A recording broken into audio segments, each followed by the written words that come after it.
Good morning class. Today we will study about cell, its structure and function.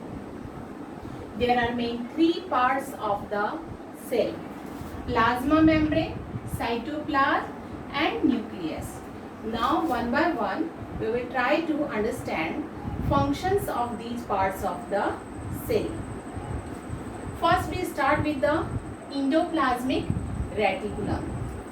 Endoplasmic reticulum provides channel for transportation of the materials in the cell. There are two types of endoplasmic reticulum: rough endoplasmic reticulum and smooth endoplasmic reticulum. Rough endoplasmic reticulum is studded with ribosomes and it helps in the synthesis of protein. And smooth endoplasmic reticulum helps in the formation of lipid. Next structure is the chloroplast. Chloroplast is the specialty of the plant cell. Plant cell has three types of plastids: chloroplast, chromoplast and leucoplast. Chloroplast provide green colors to the plant. It helps in the process of photosynthesis. Chromoplast is found in fruits and different types of flowers, and leucoplast is found in stored food of the plant. Next cell structure is the cell membrane. Cell membrane is found in both in plant cell and in animal cell. It is the outer covering of the cell and it is also called as semi-permeable membrane because it controls the entry and exit of the materials from one cell to another cell. In case of plant cell, extra outer covering is there which is known as cell wall. Not only in plant cell but some bacteria and fungi also have cell wall. It provides rigidity and protection to the cell. Next cellular structure is Golgi apparatus. Whatever the materials formed in the cell get stored in Golgi apparatus. Next cell organelle is vacuole. In case of plant cell, you can see a large big vacuole is there. In case of animal cell, either it is small or it is not found.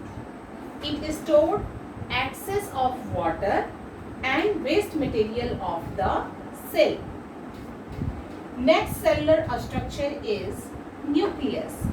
Nucleus is also known as control center of the cell as it controls all the cellular activities. Nucleus is also known as the brain of the cell. It contains chromatin which transfer the information from one generation to the another. Chromatin is the thread-like structure found in the nucleus. Nucleus is filled with the protoplasm which is called nucleoplasm. Now we will try to understand what is the meaning of protoplasm, cytoplasm and nucleoplasm. The part of the protoplasm inside the nucleus is nucleoplasm and the part of the protoplasm in between the nucleus and cell membrane is known as cytoplasm. Cytoplasm is made up of so many nutrients like vitamins, mineral, carbohydrate, like that. And it is the living structure. Next cellular structure is the mitochondria. Mitochondria is the site for the cellular respiration. Energy gets released in the mitochondria. It is also called powerhouse of the cell. The cell which is very active having more number of mitochondria.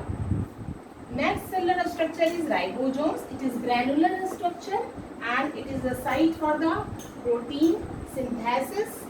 There are some microorganisms having some additional cellular structure like flagellum and cilia. By help of flagellum and cilia, flagellum is found in Euglena and cilias are found in Paramecium, they can do locomotion, means they can move from one place to another, and they can also capture their prey. So these are all for today's class, children. Have a nice day. Thank you.